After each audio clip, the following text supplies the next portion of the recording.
क्या आपने कभी देखा है कि कोई विधायक बैसाखियों के सहारे विधानसभा पहुंच रहा है? हिमाचल में ऐसा हुआ है, लेकिन ये विधायक नहीं, पूर्व विधायक हैं। बंबर ठाकुर का नाम कौन नहीं जानता।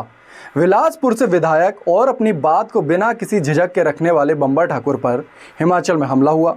दरअसल 14 मार्च को बंबर ठाकुर अपनी पत्नी के सरकारी आवास पर बैठे हुए थे।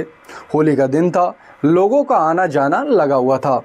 तभी अचानक से कुछ लोग आते हैं और बंबर पर दनादन फायर करने लगते हैं, लेकिन बंबर की जान बाल बाल बच जाती है। हमले में बंबर ठाकुर को गोली तो लगती ही है, साथ ही उनके पीएसओ संजीव भी उन्हें बचाने के चक्कर में घायल हो जाते हैं और ये वारदात सीसीटीवी में कैद हो जाती है। बीच में सर कुछ दिन पहले भी सर पिताजी ने ये सब पत्रकारों के माध्यम से भी सरकार को बताया था कि मेरे ऊपर जो है, मेरे खिलाफ जो है इस प्रकार के षड्यंत्र किए जा रहे हैं, मेरे को मारने का जो प्रयास है वो किया जा रहा है। और उसमें ये उस टाइम पे नेताओं के नाम भी पापा ने बताए थे। ये लोग सब चिट्टे वाले हैं और सर मेरे पिताजी चिट्टे वालों के खिलाफ आवाज यहाँ पर उठा रहे हैं।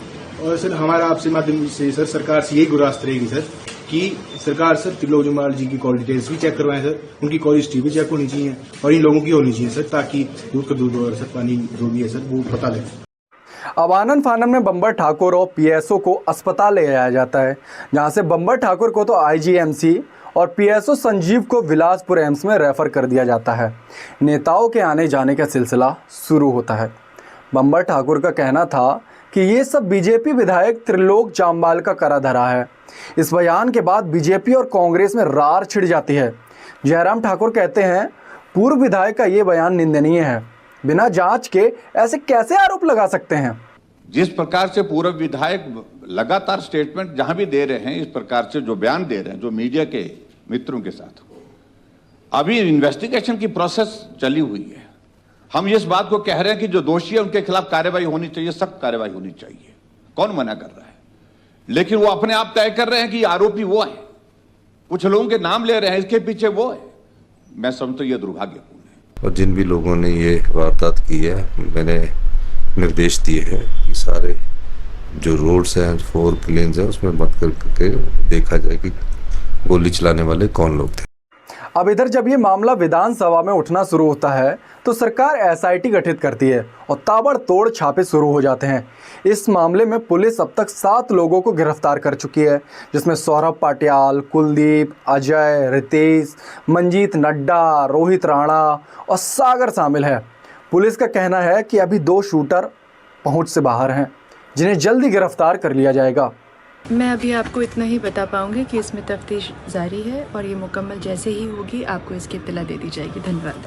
आज बंबर ठाकुर बैसाखियों के सहारे विधानसभा पहुंचे और बाहर जाकर मीडिया से बातचीत की। इसके जवाब में त्रिलोक जम्वाल का भी रिएक्शन आया।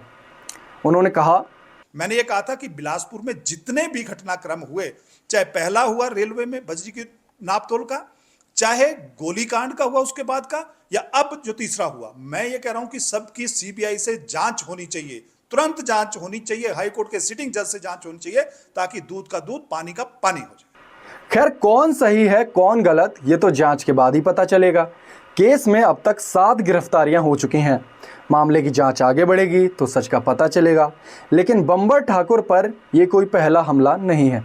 इससे पहले भी बंबर पर हमला हुआ था, जिसमें बंबर बाल बाल बच गए थे। बंबर पर बार बार हमला होता है। आपको क्या लगता है, कमेंट में बताइए।